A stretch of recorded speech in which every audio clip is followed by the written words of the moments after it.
নমস্কার, কেমন আছেন সবাই? আশা করি সবাই খুব ভালো আছেন। এখন বাজে 4:30 আর এখন মাম্মামকে নিয়ে একটু বেরোচ্ছি। আপনারাও চলুন একটু হেঁটে আসি। দেখুন কি সুন্দর সবাই মাছ ধরছে, মাছও হচ্ছে জানেন তো। এখন দুদিকে, রাস্তার দুদিকে মাঠে যে জলটা জমেছে সেই জলের মধ্যে ছোট্ট ছোট্ট কই মাছ পাওয়া যায়। তার কি সুন্দর করে ধরছে দেখুন, কি ভালো লাগছে দেখতে।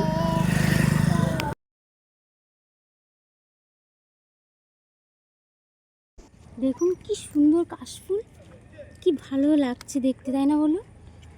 খুব সুন্দর লাগছে দেখতে। আপনাদের যেখানে নিয়ে যাব বলেছিলাম সেখানে প্রায় আপনাদের তো যেখানে নিয়ে যাব বলেছিলাম সেখানে এসে গেছি।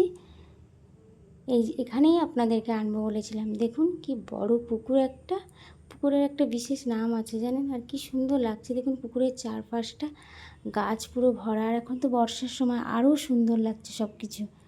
আর কচু গাছগুলো দেখুন কি সুন্দর পুকুরের দুধারে আছে। আর মাসিমারা ঘাটে গল্প করছে সেই আগেকার মতো। এগুলো সচরাচর দেখা যায় না বলুন, এখনও যে এগুলো আছে তাই আমি দেখছি। সুস্মিতা বলছে বৌদি একটু ডাঁটা কাটবো ওদেরকে বলে। আমি বলি তুমি পাগল নাকি, এখানে এসে তুমি ডাঁটা কাটবে? কি ভালো লাগছে দেখুন। ওদিকে তো সবাই খেলাধুলা করছে, রোজই করে সবাই। আর মাছগুলো দেখুন কি ভালো লাগছে, পুকুরে প্রচুর মাছ।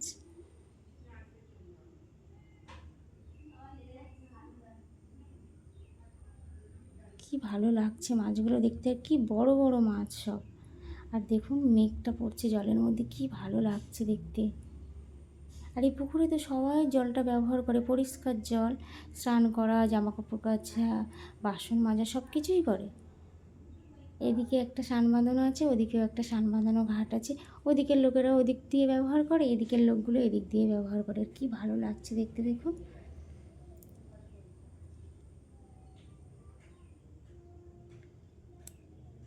গরুগুলো তো ঘরে ফিরছে, সেই দিনের শেষে আবার নিজের নিজের জায়গায় ফিরছে গরুগুলো। আর এখানে তো পুজো হবে, প্যান্ডেলও শুরু হয়ে গেছে। আর এই বটগাছটা দেখছেন, বহু পুরনো বটগাছ এটা জানেন, ঝুড়িও নেমে গেছে। কি ভালো লাগছে দেখতে। আর এই পুকুরের একটা বিশেষ নাম আছে জানেন তো, সেটা আমি পরের কোনো একটা ব্লগে আপনাদেরকে বলবো। আর দেখুন সূর্য প্রায় অস্ত যাওয়ার মুখে, রাস্তার দুদিকে ফুলগুলো কি ভালো লাগছে দেখতে। আজ তাহলে আসি, সবাই সুস্থ থাকবেন, ভালো থাকবেন। বড়দের প্রণাম আর ছোটদের অনেক অনেক ভালোবাসা।